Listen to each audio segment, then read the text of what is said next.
오늘의 말씀은 이사야서 14장의 말씀입니다. 계속해서 열국에 대한 심판의 예언이 주어지고 있습니다. 오늘 본문에서는 지난 시간에 이어서 1절부터 24절까지 바벨론에 대한 심판 예언의 말씀이 이어지고 있고 25절부터 32절까지는 아수르와 브레셋에 대한 심판 예언의 말씀이 주어지고 있습니다. 이사야서 14장 1절의 말씀입니다. 여호와께서 야곱을 긍휼히 여기시며 이스라엘을 다시 택하여 그들의 땅에 두시리니 나그네 된 자가 야곱 족속과 연합하여 그들에게 예속될 것이며. 선지자는 계속해서 바벨론에 대한 심판을 선언하시면서 하나님의 백성을 위로하고 있습니다. 하나님은 남유다에게 안전과 미래에 대한 약속을 허락하고 계십니다. 바벨론을 향한 심판의 목적 역시 기본적으로 하나님의 선민인 이스라엘 백성들을 보호하기 위한 목적이 있다라는 것을 밝히고 계신 것이죠. 하나님께서 자기 백성에 대한 사랑은 바벨론의 멸망과 그로서 유다의 회복과 본토에서 장차 이방인을 자신들의 노예로 삼는 일이 일어나는 것으로 이행되게 됩니다. 하나님은 여전히 선민을 향한 언약을 기억하시고 이것을 이루시는 분이다라는 것을 하나님의 신실하심을 드러내고 계신 것이죠. 2절 말씀에 의하면 선민과 이방 열국들의 신분과 운명이 뒤바뀌게 될 것이다라고 말씀하고 있습니다. 사로잡던 자들을 사로잡고 자기를 압제하던 자들을 주관하리라. 종이었던 남유다는 이제 주인이 될 것이고 이방에 개종했던 이 사람들은 이제 종의 신분이 되게 될 것이다라고 말씀하고 있는 것이죠. 하나님의 심판을 경험한 열방들이 선민에게 돌아오게 되어 그들이 야곱의 족속과 연합하게 되고 심지어 그들이 이스라엘의 노예가 되는 일이 일어나게 될 것이다라고 말씀하고 있습니다. 물론 우리는 이 예언이 역사적으로 성취되었다는 사실을 분명히 알고 있습니다. 하나님은 바사 제국을 건설한 고레스를 들어 바벨론을 멸망시키셨습니다. 바벨론에서 포로 생활을 하던 이스라엘 자손들을 해방하셔서 본토로 귀환시키시고 또 예루살렘 성전과 성을 재건하는 일을 하게 하심으로 이스라엘을 다시 회복시키셨습니다. 하나님은 이렇게 믿음의 자녀들을 회복시키시는 분이다라는 것을 우리는 확인할 수 있습니다.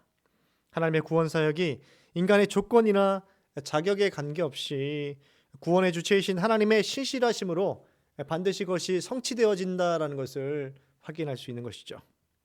3절 말씀에 의하면 하나님의 백성은 슬픔과 곤고와 노역에서 노임을 받는 안식의 날을 맞이하게 되는데 이에 반해서 바벨론과 바벨론의 왕은 굴욕을 당하게 될 것이다라고 예언의 말씀이 주어지고 있습니다.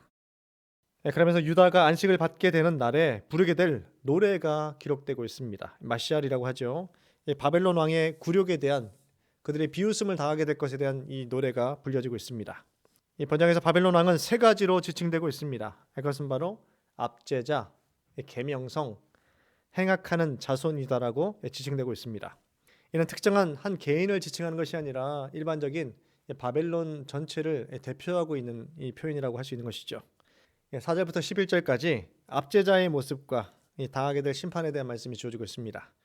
이 바벨론이라는 세상의 권력자가 단순히 이들이 폭군이다라는 사실을 드러내고 있습니다. 하나님께서 바벨론 왕과 또 바벨론을 세우신 이유와 전혀 동떨어진 존재가 되었다라는 것을 말씀하고 있는 것이죠. 여호와 하나님께서는 바벨론의 권세를 꺾어 그들로 파멸에 이르게 하셨는데 이는 그들의 죄악 때문이다라는 사실을 분명히 밝히고 계십니다. 그 죄악의 가장 근본적인 것은 바로 그들의 교만 때문임을 밝히고 있는 것이죠. 바벨론의 모든 악은 그들의 교만 때문이었기 때문에 하나님께서 그들을 멸망시키시는 이유 역시 교만 때문이다라고 말씀드릴 수 있을 것입니다. 바벨론이 교만하게 된 것은 그들이 지닌 강력한 힘 때문이었습니다. 그들은 나라가 강성하여지자 자기들 위에 아무도 없는 줄로 생각하였고 지극히 그 마음이 높아지게 된 것입니다. 바벨론의 강성케 됨은 하나님께서 당신의 뜻과 목적을 이루시기 위하여 당신의 권력과 힘을 잠시 빌려주신 것이었습니다. 본래 바벨론은 작은 도시 국가에 지나지 않았습니다. 그런데 그들은 자신들의 본래 처지를 깨닫지 못하였고 하나님이 베풀어 주신 은혜를 깨닫지 못하고 오히려 마음이 높아져서 다음과 같이 이야기하죠. 내가 하늘에 올라 하나님의 뭇별 위에 내 자리를 높이리라. 내가 북극 지폐의 산 위에 앉으리라. 가장 높은 구름에 올라가 지극히 높은 이와 같아지리라라고 교만한 마음을 취하였습니다. 이러한 바벨론의 모습은 하나님이 없다라고 믿고 있는 오늘 시대를 살고 있는 대부분의 사람들과 방불한 모습인 것이죠. 성도들 역시 이 문제에 있어서 쉽게 넘어질 수밖에 없다라는 것을 우리는 역사를 통해서 확인할 수 있습니다. 믿음의 자녀가 하나님의 은혜를 받게 되자 많은 이 풍요로움의 그 번영을 이루게 되고, 이것으로 말미암아 오히려 교만해져서 하나님의 존재를 부인하는 모습을 역사가 증명해주고 있습니다. 12절부터 20절까지는 계명성의 모습입니다. 이사야서 14장 12절의 말씀입니다. 너 아침의 아들 계명성이여 어찌 그리 하늘에서 떨어졌으며, 바벨론 제국과 바벨론 왕의 급속도로 멸망당하는 모습을 묘사해주고 있습니다. 별이 떨어지는 모습과 거대한 나무가 찍혀서 쓰러지는 모습에 비유되고 있는 것이죠. 교부 터툴리안과 그레고리 대제는 이 말이 사탄의 떨어짐으로 적용하였습니다. 그 이후에 루시퍼가 마귀의 왕을 가리킨다는 대중적인 오해를 불러일으키게 되었던 것이죠. 하지만 이 본문에서 선지자가 사탄을 의식한 것이 아니라 하늘 끝까지 높아지려 한 교만한 바벨론 왕을 염두에 두고 계명성이라는 표현을 주로 사용했습니다. 그가 신적인 위치에서 행했던 모습을 조롱하고 있는 것이죠. 신적 위치에서 자연의 위치로 떨어진 신들의 야망과 비유되면서 그의 종말은 왕의 종말과 비유되고 있고, 그의 죽음은 곧 보잘것없는 내다버려진 시체들과 비교되고 있는 것입니다. 이렇게 교만으로 말미암아 하나님의 심판으로 바닥 끝까지 떨어지게 될 것임을 말씀하고 있는 것이죠. 21절부터 23절까지는 행악자의 자손의 모습이 기록되고 있습니다. 행악자의 자손은 미래에 기억될 희망이 없는 자로 묘사되고 있는 것이죠. 선민의 자녀들과 전혀 상반된 결과를 낳게 됨을 말씀하고 있는 것입니다. 앞에서 말씀드린 대로 바벨론의 패망은 이스라엘과 유다의 구원과 회복을 의미합니다. 바벨론 왕은 그 후손과 주변의 사람과 함께 징벌을 받게 되는데, 왕의 후손들은 왕의 잘못으로 말미암아 죽임을 당하게 될 것이다라고 말씀하고 있습니다. 그로 말미암아 바벨론의 왕의 후손은 이어지지 않고 그 제국이 끝나게 된다라고 말씀하고 있는 것이죠. 이사야서 14장 24절의 말씀입니다. 만군의 여호와께서 맹세하여 이르시되 내가 생각한 것이 반드시 되며 내가 경영한 것을 반드시 이루리라. 여호와 하나님은 당신의 계획을 반드시 이루시겠다고, 또 당신의 모든 계획과 생각을 신실하게 성취하시겠다라고 밝히고 계십니다. 25절에서 아수르는 바벨론과 같은 위치의 갈대아 민족입니다. 바벨론 왕이 아수르 왕을 대변하고 있는 것이죠. 그러니까 바벨론의 심판의 예언의 선언뿐만 아니라 그 이전에 아수르라는 나라 역시 멸망하게 될 것임을 다시 한번 밝히고 있습니다. 마지막으로 블레셋에 대한 심판의 말씀이 있습니다. 이사야서 14장 29절의 말씀입니다.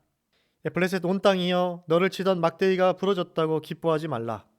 뱀의 뿌리에서는 독사가 나겠고 그의 열매는 날아다니는 불뱀이 되리라. 뱀의 뿌리는 독사, 그의 열매는 불뱀이라고 표현하고 있습니다. 연속적인 인과관계가 소개되고 있는 것이죠. 자신들의 실체가 적나라하게 드러나고 있습니다. 블레셋뿐만 아니라 블레셋을 심판하게 되는 나라의 존재됨 역시 드러내고 있는 것이죠. 이들의 미래가 갈수록 위험이 점점 더 증폭되고 있다라는 사실을 밝히고 있습니다. 오늘 열국의 심판에서 하나님을 대적하고 믿음의 선민들을 대적했던 악한 권세와 능력을 지닌 열국들의 속성들이 적나라하게 드러나고 있습니다. 그들은 자신들의 존재됨으로 말미암아 멸망을 당하고 있습니다. 죄 가운데 살아가며 죄악의 씨앗을 뿌리고 죄악의 그 열매를 거두는 인생의 그 한계가 무엇인지를 분명하게 드러내고 있는 것이죠. 주어진 힘과 능력을 본래의 목적에 맞게끔 사용하지 않고 오히려 교만함으로 하나님의 심판을 피할 수밖에 없다는 사실을 이 열국의 모습을 보여주고 있습니다. 실제로 이들의 운명은 역사가 증명하고 있습니다.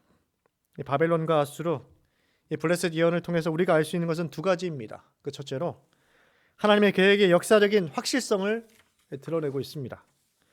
그 계획의 주체가 여호와 하나님이십니다. 만군의 여호와는 말씀하시고 이곳에서 만군의 여호와는 실천에 옮기실 수 있는 능력과 힘을 지니신 분이다라는 것을 역사가 증명해주고 있는 것이죠. 두 번째로 하나님의 심판은 선민의 평화와 안전 때문에 이루어지고 있습니다. 이를 통해서 유다의 멍에가 떠나가게 되며 그의 짐이 그들의 어깨에서 벗어나게 될 것입니다. 선민이 열방보다 더 나은 민족이기 때문에 이러한 대우를 받고 있는 것이 결코 아닙니다. 오직 하나님의 전적인 은혜, 하나님의 긍휼하심에 기인하고 있습니다. 하나님은 믿음의 자녀들을 선택하셨고 그들을 복주시기로 작정하셨고 그 일을 성취하실 수 있는 능력을 지니신 분이십니다. 오늘 시대를 살아가고 있는 우리 역시 마찬가지입니다. 우리가 받고 있는 이 혜택 역시 하나님의 전적인 은혜로 말미암아 주어지고 있습니다. 우리가 하나님의 자녀가 되었고 하나님의 나라를 상속하게 되었고 또 하나님께서 예비하신 모든 언약의 성취를 경험하게 될 것입니다. 이 받은 은혜에 감사하시고 우리가 열국과 같이 교만한 제약된 삶을 살아가서 하나님 앞에 범죄하며 또 주변의 사람들을 괴롭히는 인생들이 아니라 하나님의 전적인 은혜 가운데 변화된 존재로 거듭난 삶을 살아가시는, 그래서 하나님의 예비하신 모든 언약과 약속이 성취되는 것을 경험하시는 축복된 믿음의 성도들 되시기를 간절히 축원합니다. 기도하겠습니다. 거룩하신 하나님 아버지, 오늘 이 바벨론과 아수르와 이 블레셋의 심판의 이 원인이 자신들의 교만과 완악한 죄악으로 말미암아 이들이 심판당하게 된다라는 것을 말씀을 통해서 배우게 되었습니다. 하나님, 우리가 하나님을 믿는다고 하지만 우리는 교만한 삶을 살아오지는 않았습니까? 죄악된 그 습관 그대로 죄를 행하며 하나님께서 맡기신 사명을 저버린 채 하나님 외면하며 살아오지는 않았습니까? 하나님, 우리의 죄악과 허물을 용서하여 주시옵소서.